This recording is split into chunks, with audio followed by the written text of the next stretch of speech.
Hey class, so we're back and I just wanted to show you how you would take your model from Substance Painter back to Maya. This process has gotten a lot easier thanks to a plugin between Substance and Maya that started a couple years ago. So thank your lucky stars, you're living in a much easier world than it used to be.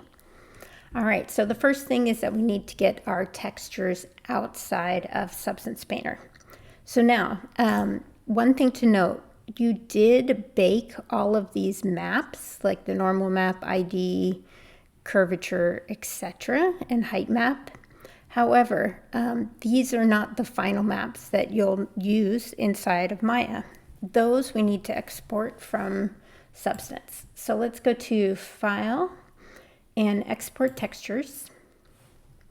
And then there's a few things we can change. So first, our output directory, I like saving to my source images folder in my project. Output template, for us, we're going to be using AI standards. So that's the AI standard surface inside of Maya. That AI standard surface is slightly different from Lambert in that it actually has a roughness map, whereas Lambert is pure matte. So let's use Arnold AI standard, but just look at all these different options that we have. So lots of really good PBR metallic roughness. You can go to Unreal Engine 4. Yeah, you can even go to Roblox, which is kind of interesting. All right, so we're looking for Arnold AI standard. File type. Now, this is a question. I almost always go with JPEG or Targa. Targa is a nice high quality image file format. There's TIFF, which is also high quality. There's even PSDs. But for me, my computer just fills up fast. So I generally go with JPEGs unless there's a particular reason that I need to get a high quality Targa. All right, so size, depending on how many textures you have. So I have one texture that's covering the entire spaceship, so I can afford to go 4K, so 4096. I could even go 8K. If you're doing a different project where you have lots of different materials, I recommend going to 2048, just so you're not creating a giant file. All right, padding. So padding is just the space around your UV shells, and how is Substance Painter going to fill in the space around the shells? What kind of colors, what information is it going to put there? So I just stick with the default, which is dilation infinite. These days, you can export USD files with materials and textures. We're moving towards a USD file format, so might as well export it. I think it could be fun. All right, so that's it for this page. Then output templates. Here's where you can see what's included in our templates. So you can see this particular template has a base color, metalness, roughness, normal map, height map, and emissive map. And then we could also see our list of exports. And this will show exactly what our file name is going to become, which is a little crazy looking, but that should work fine. This is where you would also see if you have multiple shaders or multiple texture sets over on the right here, you're going to see how many texture maps. So this is the texture set, and these are all the individual maps. So you'll see how many different maps you're going to be creating if you're using multiple texture sets. So sometimes it's better to have them all in one, but sometimes you also need to have multiple texture sets. So, you know, it's just a give or take. All right, so the last thing about this output template that I want to change, so I'm going to go to this Arnold AI standard, and I'm going to right click and duplicate it. And under this, I can double click and just call this opacity, because I want to add an opacity channel to this so that I can have that, nice transparent roof. So with my Arnold opacity option selected, I'm going to create an output map. So here's my output maps, and I'm going to create a grayscale because my output map for opacity is generally a shade of gray, white, or black. Now, I need to drag my opacity to this little grayscale box. Now, I do not want my original mesh maps. That's the one on the right. That is wrong. Do not do that. Instead, the one you want is your input maps. And let's scroll on down to grab our opacity, click and drag it all the way over to the grayscale box. And then we're going to say we want it as a gray channel. Cool. And you can see this by default, it's selecting PNG. However, I'm going to override that in my settings. Now we have all of the different maps that we'd like. However, I have not changed the name of this grayscale map. So let's double click one of the other maps, copy that name, and then we're going to paste it into our grayscale. And instead of saying emissive, I'm just going to replace emissive with opacity. And be careful not to change anything else about this. Perfect. So now we're in good shape and we're ready to export. However, we need to go back because we changed the output template that we're using to the opacity one. We need to go to our settings and actually select that output template. So I'm going to go back to this output template. I'm going to scroll all the way down or scroll to Arnold AI Standard Opacity. Click on that. I'm still going to stick with JPEG. You can go to PNGs if you like, and we're good. So I'm just going to hit export now. And we'll see everything that is going to be exported. And looks like it was done. Perfect. So now let's head to Maya. Okay, so we're back in Maya, and I have my high poly mesh and I also have my low poly mesh. So generally, if you were able to bake your high poly onto your low, then you're going to texture your low poly model. If for some reason you had to bake your high poly model onto itself, then that's when you would now use this high poly model. So I'm going to start out with my low poly model, and I'm just going to hide this high poly one. It's on a new layer, so I can easily hide it. Okay, and then I'm going to import my texture maps using the Substance plugin. So my plugin is not showing, so generally you can see the Substance plugin. It would be on this little shelf here. So that no problem, I'm just going to activate it by going to Windows, Settings and Preferences, and Plugin Manager. So here's where there's a million different plugins that you can turn on or off. So there's a few interesting ones, especially the OBJ, the FBX, and now the USD plugins. So if you don't have any of those, you could always just type in FBX and make sure that it's loaded in auto load, and that will give you access to that plugin. Or the USD, another one, that's a good one to have as well. So for here, we're looking for our Substance. So I'm just gonna apply to all. Just gonna grab all these and auto load all of these. Cool, and then close. And so now you can see I've got this Substance tab up on the right here. And the one that we want is, it's got these three little dice pointing to one circle. And that's called Apply Workflow to Maps. So let's click on that. And the workflow that we want is Arnold. And we're going to, for channels, select multiple maps. So now if you have been using your project folder, this is going to open up to your scenes, but we want the source images folder. And then the one that I just created was this substance. No, I think it was this export textures. And so now I can click on all of these and hit select.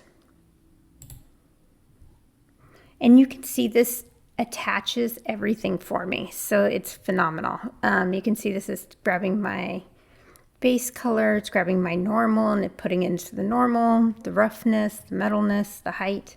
We used to have to do this all by hand and it took forever. So thank your lucky stars that you have this, and hit apply. And now you're going to think, hey, nothing happened. So first of all, you should check to make sure that your textures are showing. That is also the shortcut 6. And then we need to actually apply the textures to our model. So I'm going to right click and assign an existing material. And I believe it's going to be the last one brought in. So it'll be this AI Standard Surface 2. There we go. And you can click on it, and now you can see it's a little on the dark side, but my textures are here. Let's just take a look at what we created here. So if I go into my attribute editor and take a look at my AI Standard Surface, so let's rename this. Let's call this Spaceship Texture. You can see here the color map has been attached with this little node. So if I click on that, you'll see that it goes all the way to my base color. So you don't have to go in and attach the file.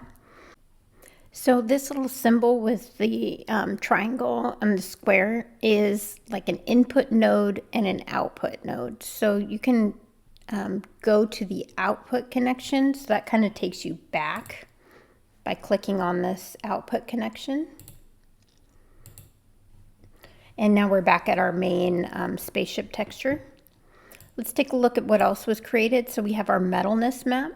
One note, weight is important. So we can apply our color map to our model and then say, hey, I only want that to have a weight of 10% or 50%. So that would be like 0.1 or 0.5. And you can see in my little preview up here that texture is not showing as much. So that weight controls how much of the color map is showing. So for metalness, it says the weight is 1, and then it's going to connect with this node. Same thing with the roughness map. So let's go to the roughness map. And you can see in here in your file attributes, you can see the roughness map has been attached. Also note that the color space has been attached as well. That is set to raw for this particular file type.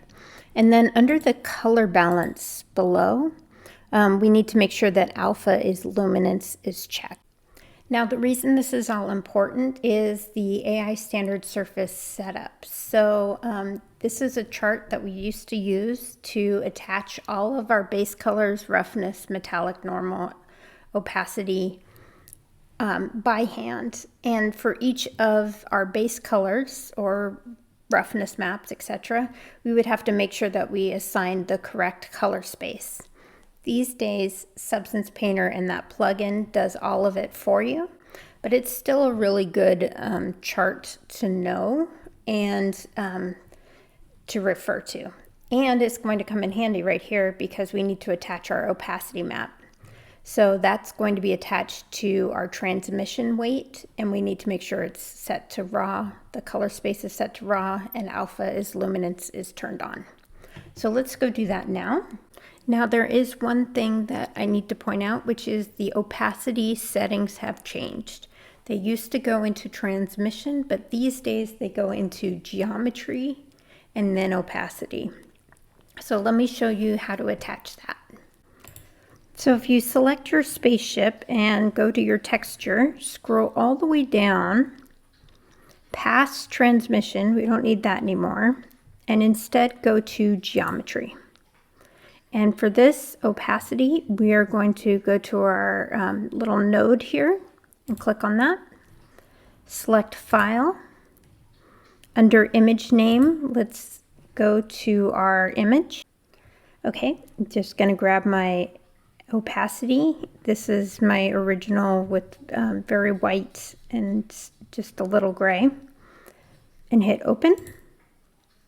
And so now you can see if I kind of scroll around, I'm not seeing a lot of opacity yet, so let's make sure we've got our color settings going. So first, for this particular file, you can ignore color space file rules. And then under color space, let's change this to utility and raw.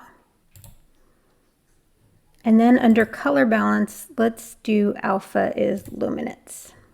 Cool. So now I'm not seeing a lot of transparency, but let's give this a shot with Arnold. I'm going to save this too because I've been having a lot of crashing trouble.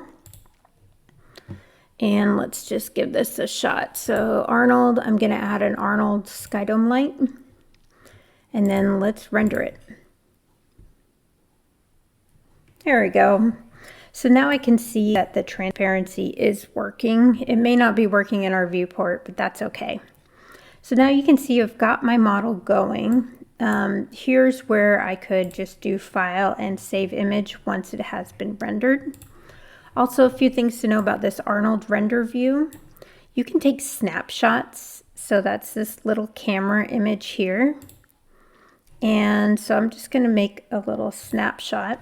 And that's going to show me what I started with, basically. And I could add comments here. So this is like base render. However, if I'm going in and say, going to my render settings here, and let me make sure my image format is JPEG. My preset, I'm going to do let's do HD 720 for right now, but you should turn this to HD 1080. And then I can also go to my Arnold renderer, crank up my camera samples. So here you can see the difference between, going to 4 and 5. So I'm just going to allow that to finish. And now you can see this is, I'm going to make this next comment at camera sample 5. And you can see this has much nicer transparency rendered out. So I'm just going to hit camera. And so now I can click between these two. I should be able to see them both, but for some reason it's not letting me. So the last thing I want to show you is, so I'm just going to go up to my camera samples 5 again. For your sky dome, if you don't want it to show white, first of all, you could connect an HDRI image. So you would go to this color node, file, and then select a HDRI image here. I'm going to break this connection. So I'm just going to go back to my sky dome and right click and break connection because I'm going to have it as just a black background. So naturally it's white. If I want that white color from the sky dome, but I don't want it visible to my camera, I'm just going to go down to visibility and turn this off. Cool. And now I can do my Arnold renderer, and now I can wait for it to go. So here's the render. I did go back and add some point lights. And one note, for some reason, once I broke the connection on the original sky dome light, changing the background to black would not work. So I just deleted that light and just remade it. And now I'm back in business. So hopefully this helps. Good luck rendering out your spaceships, and let me know if you have any questions. Thanks, class.